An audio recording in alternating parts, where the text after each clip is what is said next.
Najčastejšie problémy vznikajú pri prenikaní vlhkosti a vody z bočných a vonkajších strán stavebných konštrukcií. Často býva problém najmä v tom, že chýba vonkajšia hydroizolácia z pozitívnej strany alebo je hydroizolácia poškodená. Následkom je prenikanie vody do vnútorných priestorov budovy. Voda, ktorá preniká do vnútorných priestorov, obsahuje často soly a rôzne škodlivé látky, ktoré odparením vody vytvárajú výkvety. Soly rozpustené vo vode tým pádom môžu byť transportované cez kapilárny systém stavebných materiálov. Keď sa voda na povrchu vyparí, soľ začne kryštalizovať, a to hlavne v poroch, ktoré sa nachádzajú pri povrchu. Počas tohto procesu soľ mimoriadne zväčšuje svoj objem a tým trhá stavebné materiály. Zároveň vlhké prostredie podporuje tvorbu plesní, ktoré vytvárajú zdraviu škodlivú klímu. Na uvedenom obrázku je vidieť, že voda má tendenciu prenikať cez murivo do vnútorných priestorov. Ak je poškodená hydroizolácia, do muriva sa dostáva zemná vlhkosť, spodná voda, často je to voda tlaková. Najviac ohrozené sú domy a obytné budovy, ktoré sa nachádzajú v svahovitom teréne pri jazerách, riekach, vodných zdrojoch, prípadne v lokalitách, kde je vysoká hladina spodnej vody. Určiť správny stupeň zaťaženia vodou je dôležitý faktor pri výbere vhodnej hydroizolácie. Odkopanie objektu a obnáženie hydroizolačného systému často nie je možné, pretože je to buď technologicky náročné, alebo to nie je možné kvôli prístupu k danému miestu, či z dôvodu prístupu k pozemku, ktorý je v cudzom vlastníctve. Výhodnou alternatívou je ošetrenie priesakov vody do muriva z vnútornej negatívnej strany stavebnej konštrukcie. Výrobok Köster NB1 bol vyvinutý na hydroizoláciu minerálnych podkladov z pozitívnej aj negatívnej strany. Produkt obsahuje prísady, ktoré reagujú s vlhkosťou a zložkami podkladu a vytvárajú kryštáliky, ktoré prenikajú do porov a kapilár konštrukcií. Köster NB1 preniká hlboko do podkladu a stáva sa jeho neoddeliteľnou súčasťou a robí ho vodonepriepustným, zároveň však umožňuje difúziu vodnej pary. Jeho očakávaná životnosť je rovnaká ako životnosť konštrukcie samotnej. Výrobok Köster NB1 je špeciálna kryštalická hydroizolácia, ktorá je testovaná na odolnosť voči tlaku vody do 13 barov, respektíve 130 metrov vodného stĺpca na negatívnej strane.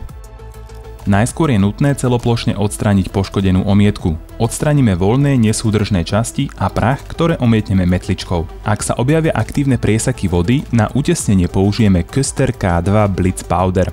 Tento vysokoreaktívny prášok dokáže zastaviť v priebehu pár sekúnd aktívne priesaky vody. Z prášku si treba vyformovať guličku a pritlačiť ju na miesto, odkiaľ vyteká voda. Po uplynutí približne 30 až 60 sekúnd treba rukou zašúchať zvyšok materiálu okolo aktívneho priesaku.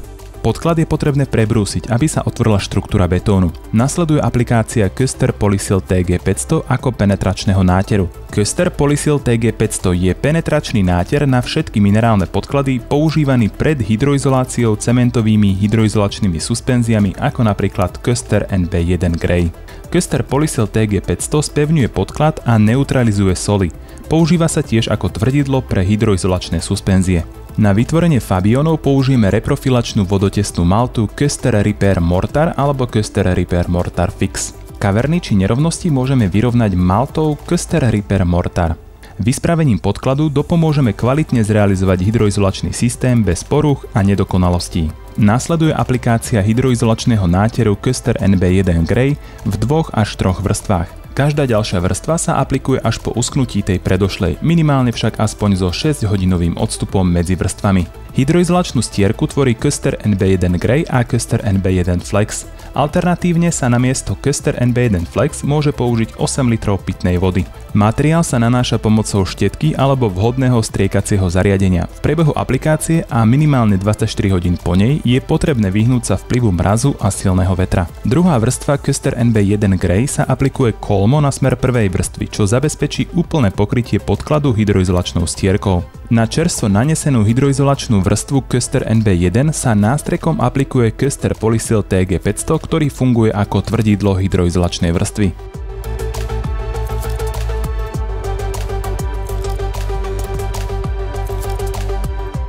Minerálna hydroizolácia Köster NB1 Grey ponúka veľa výhod. Odolnosť voči tlaku vody a veľkosti 13 barov na negatívnej strane. Dokáže preklenúť mikrotrhliny. Odolnosť voči zmrznutiu aj rozmrazeniu, prídržnosť respektíve väzba materiálu k podkladu zostáva výborná.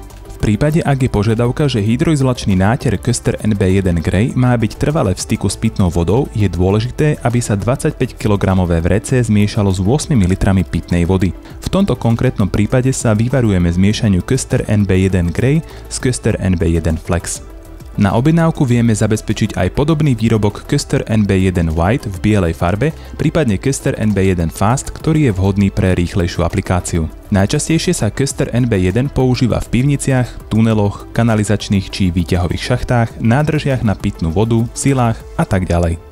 Všetky dôležité informácie, ako napríklad spotreby materiálov, technické údaje, časové rozostupy, sú k dispozícii v technickom liste. Systémy pre hydroizoláciu z negatívnej strany pre múrivo a betón sa dajú stiahnuť na našom webe www.koster.sk.